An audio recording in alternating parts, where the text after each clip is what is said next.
Hello and welcome to Weather Snap. It's great to have you with us as we pick up on some of the key weather and climate headlines of the week. It's Friday, the 13th of January, and I'm Clare Nasir.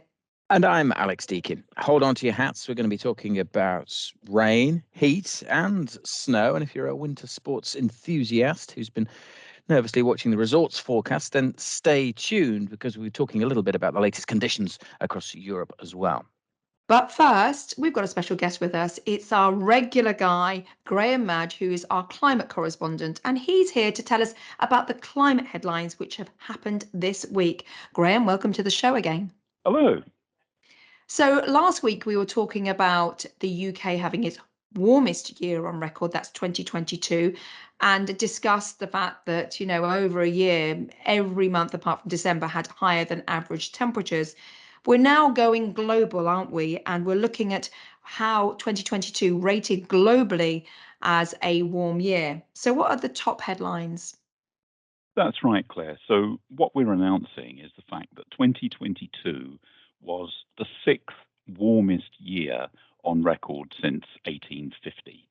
And what we're also saying is that that is the ninth year in succession, which has been around 1 or above 1 degrees compared with the pre industrial period, which is 1850 to 1900. So, it has been one of the warmest years. We've seen all of these warm years since 2014. And I think the significant thing here is that, although it's only the sixth warmest year, we have to remember that there's a good reason for that. It's not that emissions have stopped, that greenhouse gases are still causing the planet to rise in temperature, but we've had this phenomenon known as La Nina, which is this cooling of parts of the tropical Pacific, which leads to global temperatures being suppressed slightly. And that's what has caused this apparent little dip from the peak that we had in 2016. And if you look at our long-term forecast for 2023, we're saying that influence, that cooling influence of La Nina is likely to dissipate before year end. And that, of course, could open the door to much warmer temperatures this year globally, perhaps not a record breaking year, but certainly if we get the counterparts of La Nina and El Nino, which brings additional warmth to the atmosphere, then we could be on for another record year within the next couple of years. So even though it was a La Nina year, and we always expect globally temperatures to be slightly lower than that, it was still the sixth warmest. I think that's significant as well, Graham. Absolutely. So, what this shows is that there's a small natural variation caused by the natural variability of the planetary climate and ocean system, which imparts these little troughs and little peaks. But what is clear is that greenhouse gas emissions and concentrations are still building up in the atmosphere, and that's still bringing us this warmth. All right, there's a little bit of year-to-year variability, but overall, that picture is very clear that global temperatures are continuing to rise. And if the brakes come off as we come out of La Nina, then who knows, we could be starting to see another surge in global temperatures once more. One of the things I've noticed, Graham, looking at the graph over recent years, 1998 was always heralded as a particularly warm year, just a decade or so ago. Looking back on it from that point of view, it was still, it stood out as a very warm year. But this year, even though it's a La Nina year and it was cooler than 2016, even with that influence of La Nina, this year has still been warmer than that famously warm year of 98 was, and subsequent warmest years on record. So the trend is still there, isn't it? Absolutely, Alex. I think you've raised a fantastic point there because, what we're saying is that this influence of natural climate variability makes the graph wobble a bit. You get these smaller peaks and troughs, but as you rightly point out, the slight trough that we've had over the last couple of years caused by La Nina has been much higher than the peak of 98. And I guess, Alex, in your career and mine, we may go back as far as 1998, and we'll remember that being, a record-breaking year at the time in the late 90s. That was the warmest year on record. And now it's dwarfed, even though we're in a slightly cooler phase, by La Nina. There's a really interesting graph which speaks volumes and actually represents what's happening so clearly. And we can find that on the Met Office website, and that is global temperature associated with ENSO, La Nina or El Nino. Am I correct there, Graham? Absolutely. And also, the graph, there's one other thing that I would point to within this, and that is the fact that we can get cooling caused by volcanic activity. So back in 1991, we had the eruption of Mount Pinatubo in the Philippines, and that caused lots of emissions of aerosols and volcanic ash into the atmosphere. And that had the effect of suppressing global temperatures for a while, a year or two.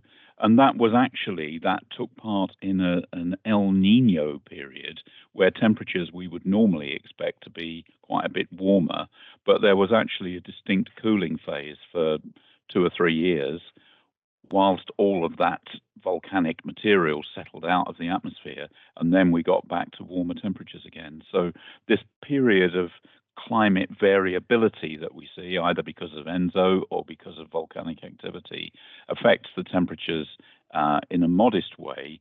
But of course, the biggest take-home message here, when anybody looks at that graph, you see a general rise in temperatures, which obviously is caused by the amount of greenhouse gases going into the atmosphere.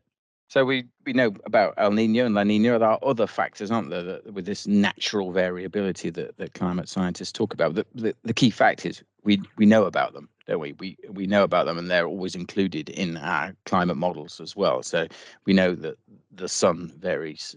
We know that the volcanoes cool the earth as well if they put enough stuff into the atmosphere. And we know about El Nino and other global drivers, and it's a key fact, isn't it, that even when you take all these things into consideration, there is that obvious trend there because of what humans are doing to the atmosphere. That's what's making the difference, and that's what's driving this trend. So, of course, what we have to remember is that what we've got for last year is an average global temperature. And of course, we know that the world isn't average. There are some places that are a bit cooler and some places which are much warmer. So if you look at the Arctic, for example, the Arctic is warming much faster than anywhere else on Earth. And the temperatures there are 3-4 degrees above what we would have expected. So that's the amount that the region there has risen.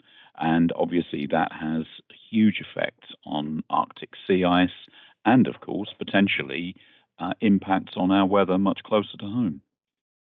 And in fact, we'll be talking about snow in a minute and the impact of a surge of warmth across Europe, which we reported on last week on WeatherSnap, and the impacts of that across the mountains, where at this time of year we should be seeing snow and ice. But for now, Graham, that was fascinating, very worrying, particularly when we go into another El Nino. What will the temperatures be then? But thanks very much for your insight and your report on that latest information. Graham Madge, our climate correspondent and senior press officer at the Met Office. So let's now get back to the UK and the amount of rain we've had through the last 13 days of the month. It's been really wet, hasn't it, Alex? It has been a wet and pretty mild start to the year after what was a very cold spell in early December, of course. So winter as a whole, still a touch below average, but actually getting back up towards that average line, even though it was such a cold start to December. In terms of rainfall, yeah, it's been a very wet start to the year. Some places have already had their January average already, only, just over a third of the way into the month. So it has been particularly soggy in western areas. Simple reason for that: the jet stream's been active. The jet stream really got a kick towards the end of last year, and it's kind of stayed that way, and it's been coming in from the west, and it does what it does, bringing in low pressure from the west, and the west is pretty wet because that's where there's a big ocean out there. So it's been spells of rain and often blustery conditions thanks to these low pressures driven by the jet stream, and that's why it's been so wet and is staying that way for the next few days. But there are signs of a change on the way.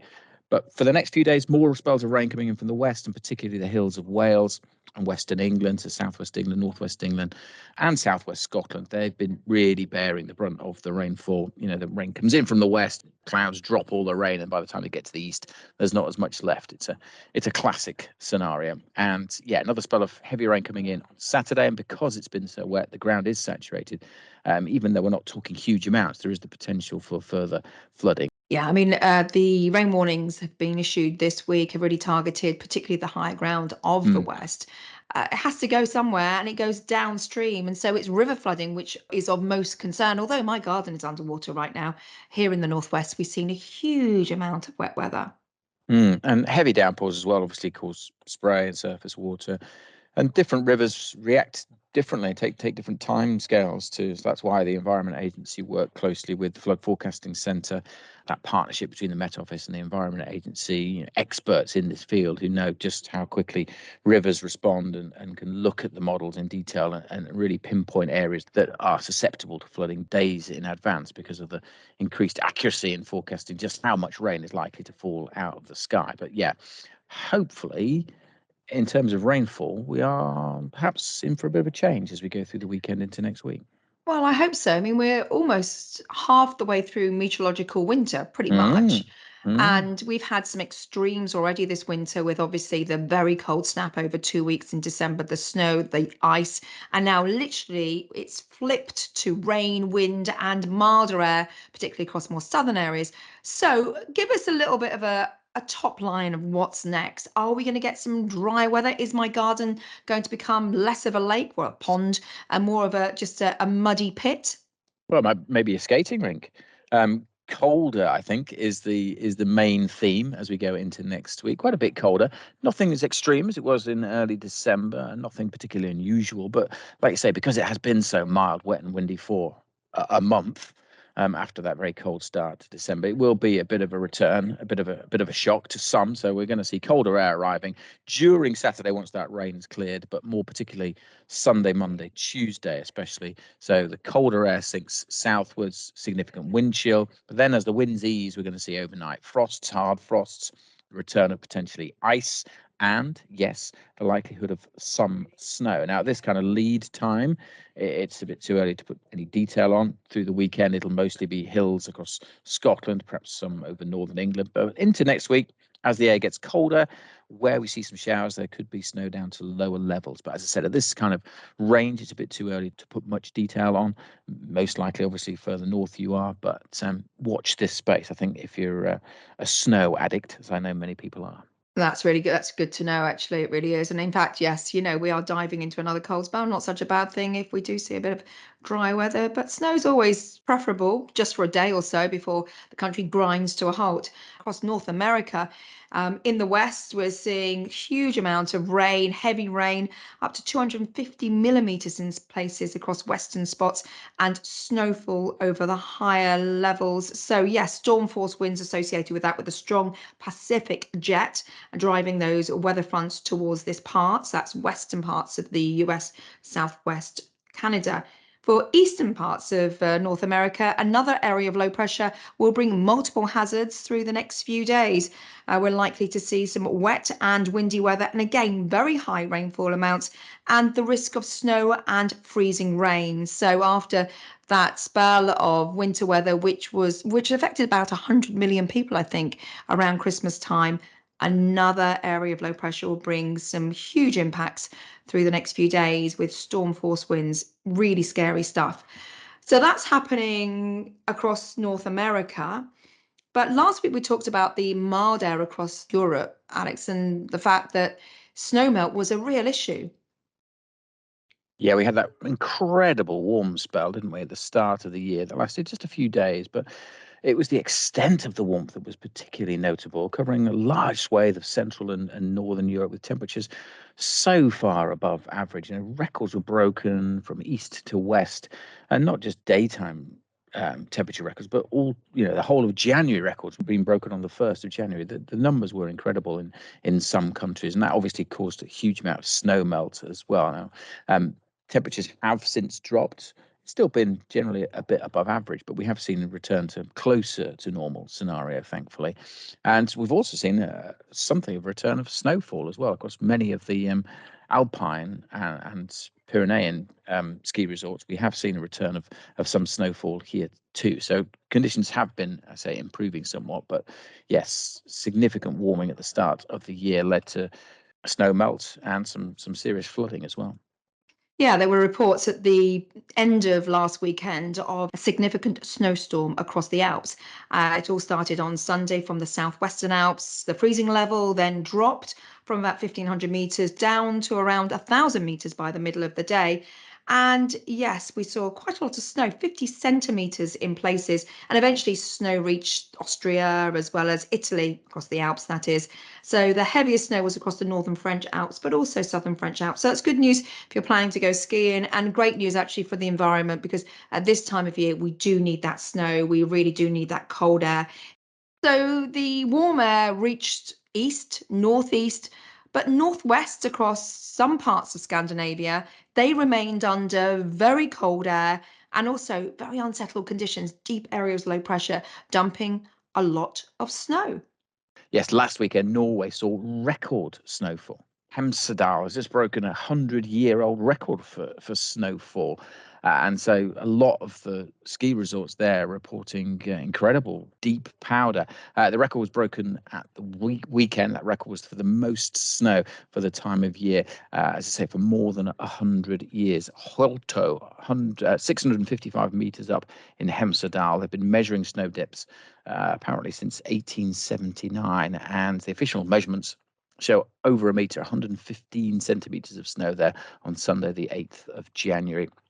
And they should be getting another 30 to 40 centimetres of snow as well. But of course, there is a downside to that. It does come with an avalanche risk, and that is up to level 3, I believe, in this part of the world. Pictures, if you have a look online, are really pretty. Lots of white stuff and people enjoying skiing across. I wanted to go after the Gone Fishing episode, Christmas special. Yeah, there you go. That's what made me want to go, and there wasn't any snow then, so add snow to it. Oof, I'm there. Beautiful, beautiful. Okay, so that's what's happening across Europe. And for the UK, Alex, thanks very much for your insights. Who's got our highs and lows today? It's the one and only Ollie Claydon. Here are your extremes for Monday the 2nd of January to Sunday the 8th of January. The highest temperature occurred at St James's Park, London, where 14.1 Celsius was recorded on Wednesday the 4th of January. The coldest temperature was recorded in the early hours of Monday, when Kinbrace in Sutherland dipped to -9 Celsius. The wettest place was Lynbanus in Powys, Wales, which received 50.6 millimetres of rain on Saturday. And finally, sunshine. It wasn't a particularly sunny week, but Herne in Dorset managed to clock up 6.8 hours on Monday. Thanks, Ollie. It's certainly been a lively week of weather again at the Met Office, and next week looks also pretty interesting as well. So make sure you stay tuned and join us again next week on Weather Snap.